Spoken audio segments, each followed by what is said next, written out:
Hi friends, this is Hari. Cinema bus அப்டேட்டில் ஒரு முக்கியமான ஒரு அப்டேட்டோடு வந்திருக்குங்க.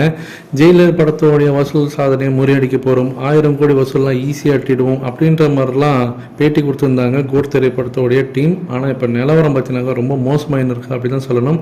தெலுங்கு ஸ்டேட்ஸில் இப்போ என்ன இருக்குனாக்கா, இந்த படத்தோடைய வசூல் பயங்கரமாக சரிவு அடைஞ்சிருக்கு.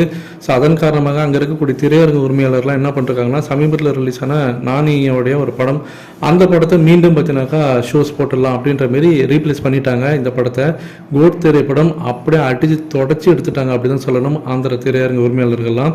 இதன் மூலியமாக நானிக்கு ஒரு பெரிய ஜாக்பாட்டாக அமைஞ்சிருக்கு அப்படி தான் சொல்லணும்.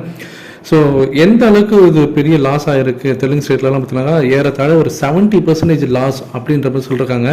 கேரளாலையும் இதே நிலைமை தான்.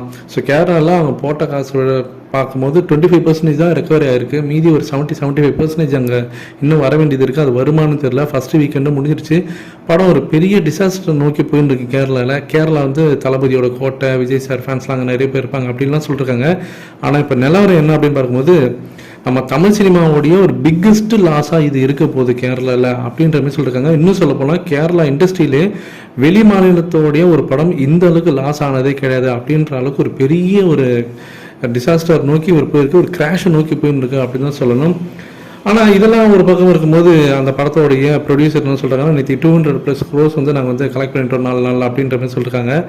ஆனால் இதை வந்து பெருசாக வந்து கொண்டாடினாங்க அங்கே விஜய் சாரோட ஃபேன்ஸ்லாம். ஆனால் விஷயம் என்னென்னா, இந்த படத்தோடைய அந்த பிஸ்னஸாக இருக்கட்டும், இந்த படம் எந்த அளவுக்கு காசு கொடுத்து வாங்கியிருக்காங்க தேட்டர் உரிமையாளர்கள்லாம் கம்பேரிட்டிவாக அதை பார்க்கும்போது, இது 200 சில்லற கோடின்றது ஒன்றுமே கிடையாது.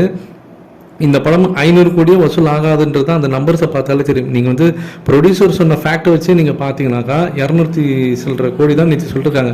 அப்படி பார்க்கும்போது மீண்டும் இன்னொரு 200 கோடி வரலாம், அவ்வளோதான் அதிகபட்சம். அப்படி பார்த்தா 400 சில்லற கோடி தொட்டாலே இது பெரிய விஷயம். அதைத்தான் நான் மீண்டும் மீண்டும் சொல்லியிருந்தேன். இந்த படம் விக்ரம் படத்தோடைய வசூலை தொட்டாலே பெரிய விஷயமா இருக்கும். இந்த படம் வந்து பொன்னியின் செல்வன் வசூலையோ, ஜெயிலர் படத்தோடைய வசூலையோ, ஏன் லியோ படத்தோடைய வசூலையோ இது தொடாதுன்றதான் நான் ஏற்கனவே சொல்லியிருந்தேன். அதுதான் இப்போ மீண்டும் ப்ரொடியூசர் சொன்ன அந்த நம்பர்ஸ் வச்சு நீங்கள் புரிஞ்சுக்கலாம்.